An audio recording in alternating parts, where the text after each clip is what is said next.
दोस्तों नमस्कार, fusion academy के यूट्यूब प्लेटफॉर्म पर आप सभी का स्वागत है। हम लोग प्रतिशत पार्ट 2 आज पढ़ेंगे। इसके पहले एक पार्ट हो चुका है जिसमें हमने बेसिक पूरा कवर कर रखा है। इसमें हम उसके आगे धीरे धीरे बढ़ेंगे, फिर ऐसे थर्ड पार्ट आएगा, फोर्थ पार्ट आएगा, ऐसे आता जाएगा जब तक पूरा चैप्टर ख़त्म नहीं हो जाता। ठीक, सीधा चलते हैं अपने क्वेश्चन पे। ओके, देखिए 64 का कितना प्रतिशत 8 है या फिर 9 का कितना प्रतिशत 36 है। हम इसको अगर हमें सॉल्व करना होगा तो हमने बोला है 64 को 64 ही लिखो, का मतलब गुणा होता है, कितने का मतलब यक्स समझ लो, प्रतिशत का मतलब प्रतिशत का चिन्ह लगा दीजिए आप ऐसे, और 8 है तो बराबर करके 8 लिख देना है। सीधा सीधा सॉल्व कर दीजिए। 64 गुणे यक्स प्रतिशत को लिख दीजिए, यक्स बटे 100 लिख सकते हैं, बराबर 8 कर दीजिए। यक्स बराबर क्या होगा, इधर भाग है 100 का, इधर जाएगा क्या होगा, गुणा हो जाएगा। इधर 64 है तो 64 को क्या करो, इधर गुणा है इधर आएगा भाग हो जाएगा। 8 अठाई 64 है ना, फिर 4 25 में 100 तो यक्स इक्वल टू कितना है 25 आएगा, यानी 64 का 25% 8 है। ये आपका उत्तर आ गया। ठीक, ऐसे ही आगे 9 का कितना प्रतिशत 36 है। अगर 9 का कितना प्रतिशत 36 है तो 9 गुणे कितना प्रतिशत मान लेता हूँ x प्रतिशत है, बराबर 36 लिख देते हैं। तो 9 गुणे x बटे 100 हो जाएगा, ये बराबर 36। अब हमें वैल्यू चाहिए x की, तो x को अकेला छोड़ देते हैं, 100 का भाग है 36 गुणे 100 लिख देते हैं, इधर आएगा भाग गुणा हो जाएगा, इधर गुणा इधर आएगा भाग हो जाएगा, 9 चौक 36, यानी 4 गुणे 100 बराबर 400।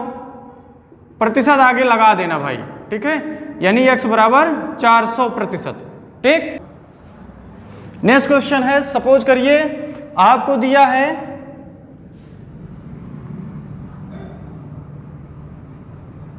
मान लेता हूं क्वेश्चन है 4 किलोग्राम का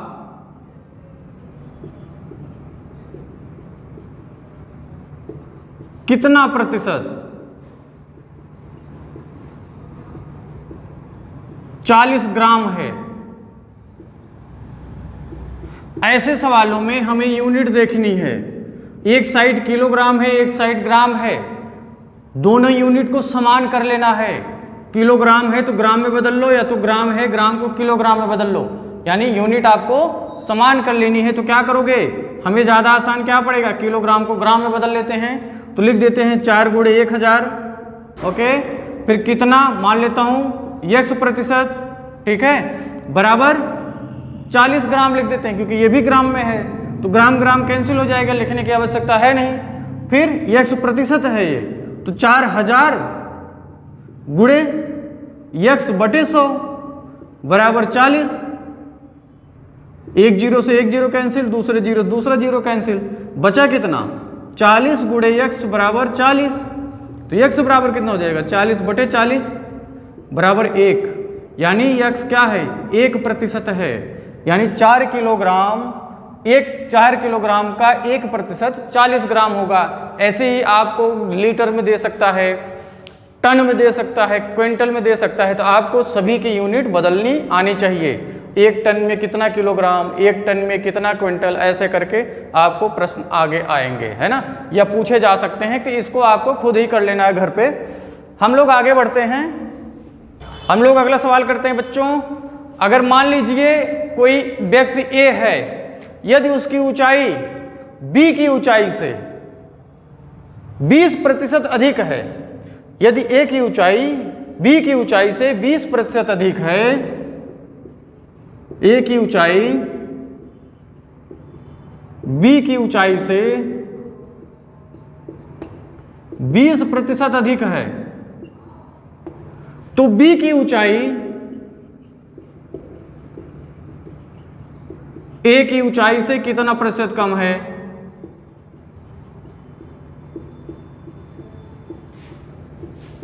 कितना प्रतिशत कम है, सीधा लिख देते हैं, है ना। अब ऐसे प्रश्नों को अगर करना है आपको तो क्या करना है, सीधा एक फार्मूला होता है, प्रतिशत बराबर होता है आर यानी रेट ऑफ परसेंटेज अपान में अगर अधिक है तो प्लस लग जाएगा 100 प्लस आर इंटू 100, उसके बाद प्रतिशत लगा देना है। ठीक, आर की वैल्यू कितना है 20, 20 बटे 120 हो जाएगा, 100 प्लस 20 इंटू 100, 1 0 से 1 0 कैंसिल हो जाएगा, 4 तिहाई 12, 4 पंचे 20 यानी 50 बटे 3 आ जाएगा। अब इसको सॉल्व कर लीजिए, कितना बनेगा 3 1 कम 3 2, 3 6 18, 16 सही 2 बटे 3 प्रतिशत बन जाएगा। यानी अगर ए की ऊंचाई बी की ऊंचाई से 20% अधिक है तो बी की ऊंचाई ए की ऊंचाई से 16 सही 2 बटे 3 प्रतिशत कम होगी। ऐसे ही अगर मान लेता हूं ए की आय बी की आय से 25% अधिक है।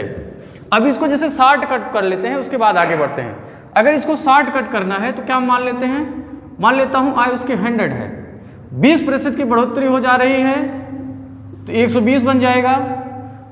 कमी निकालना है सेकंड वाले का, बी वाले का, तो कुछ नहीं करना बच्चों, 20 कितना बढ़ोतरी हुई थी 20 की, बन के कितना बना 120 बना, फिर गुणे 100 कर दो, प्रतिशत निकल जाएगा, है ना। 100 बटे 6, अब 100 बटे 6 चाहे जहां आता है 16 सही 2 बटे 3 प्रतिशत, है ना। हम आपको पहले बता चुके हैं 1 बटे 6 बराबर, अगर 1 बटे 6 को प्रतिशत में लिखना है तो 16 सही 2 बटे 3 प्रतिशत लिख सकते हैं, पहले ही बता चुका हूं। ठीक है, ओके। अब मान लो ऐसे ही दूसरा सवाल बनता है, आय पर आधारित सवाल अगर मान लो है तो अगर हम बोलते हैं यदि ए की आय बी की आय से 25% अधिक है, यदि ए की आय बी की आय से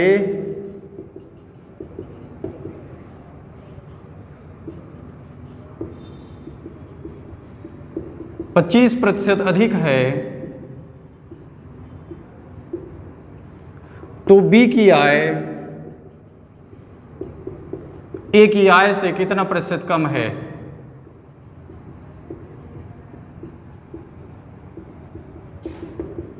कम है। ठीक, कुछ नहीं करना है, सीधा मान लेते हैं 100 है, 25% अधिक है, 25 ऐड हो जाएगा, कितना बन जाएगा 125, 25 था 25 जुड़ा है, बना कितना 125, गुणे 100 निकाल दो, 25 पंचे 125, 5 दूनी 10 यानी 20% आ जाएगा। यही आपका आंसर बन जाएगा। यानी अगर ए की आय बी की आय से 25% अधिक है तो बी की आय ए की आय से 20% कम होगी। ठीक है, हम इसी पे आगे बढ़ते हैं, नेक्स्ट क्वेश्चन करते हैं। ऐसे ही प्रश्न आते हैं, खपत पर आधारित प्रश्न होते हैं। जैसे मान लो बोला गया कि चीनी के मूल्य में 10% की वृद्धि हो गई। अगर बोला गया कि चीनी के मूल्य में 10% की वृद्धि हो गई,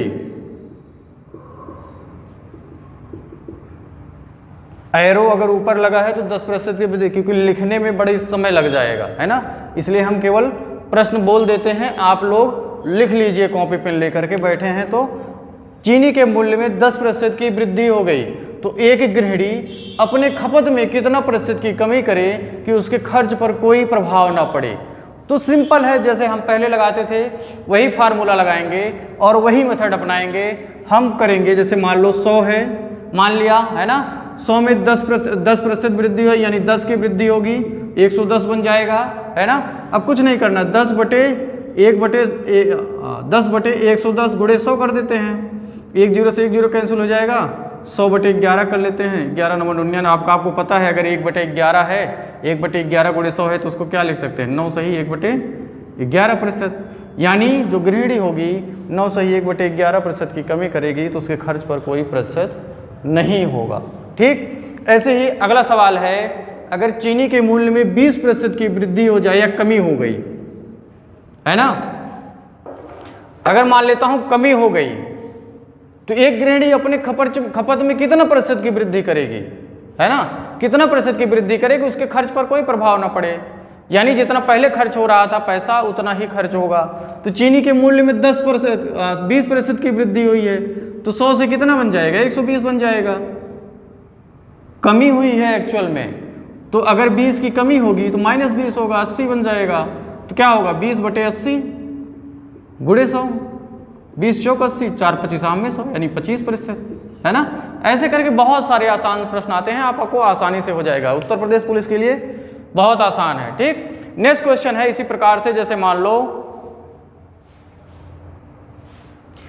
यदि चीनी की कीमत 25% बढ़ गई, यदि चीनी की कीमत 25% बढ़ गई तो एक गृहिणी अपने खर्च में कितना प्रतिशत की वृद्धि करे या कमी करे कि खर्च उसके केवल 5% ही घटे। तो अगर 25% की वृद्धि कर रही है पहले, उसके आगे ये वाला सवाल है, यदि चीनी की कीमत 25% बढ़ गई तो एक गृहिणी अपने खपत में कितने प्रतिशत की कमी करे कि उसका खर्च केवल 5% ही बढ़े। मान लेता हूं चीनी की कीमत कितनी है, 100 रुपये है, 25% की वृद्धि हो रही तो 25 का बढ़ा दो, 125 बन जाएगा। खर्च भी 100 होगा भाई, जितनी कीमत थी उतना ही उसकी क्या थी, खर्च भी थी, तो खर्च में 5% ही बढ़े, तो खर्च में 5% की बढ़ोतरी कर दो, कितना बन जाएगा, 105 बन जाएगा। डिफरेंस कितना होगा खर्च और कीमत में, 20 का डिफरेंस होगा। तो हम परसेंटेज निकालने के लिए क्या करते हैं, डिफरेंस अपॉन कीमत गुणे 100, 25 चौका 100, 25 पंचे 125, 5 चौके 20, यानी 4 × 4 बराबर 16% की क्या होगी, अपनी खपत में कमी करेगी, 16% की कमी करेगी, तब उसका खर्च केवल 5% ही बढ़ेगा। ठीक है, इसी प्रकार अगला सवाल है, जैसे मान लीजिए यदि चीनी की कीमत 20% घट गई, ये जो कीमत है इसको क्या करते हैं 20% घटा लेते हैं, 20% घट गई तो एक गृहिणी अपने खपत में कितने प्रतिशत की कमी करे कि उसका खर्च केवल 5% ही घटे। ठीक, घटे। तो इसी प्रकार सेम टू सेम करना है, 100 मान लेता हूं कीमत है, 20% घटा देता हूं, 20 घट जाएगा, कितना बनेगा 80, 5% ही घटे तो डिफरेंस कितना होगा, 100 से 5 घटाओगे तो 95 होगा। डिफरेंस कितना बन रहा है, 95 और 80 का, 15 का कुछ नहीं करना है, 15/80 गुणे 100, 20 चौका 80, 20 पंचे 100, 15 पचे 75/4, 4 एकम 4, 3 7, 4 9 36, 4 8 32, 18 सही 3/4% आपका आंसर आ जाएगा। यानी 18 सही 3/4% की कमी करेगी तो उसका खर्च केवल 5% ही घटेगा। वीडियो देखने के लिए बहुत बहुत धन्यवाद। अगर हमारी वीडियो आपको पसंद आई हो तो इस वीडियो को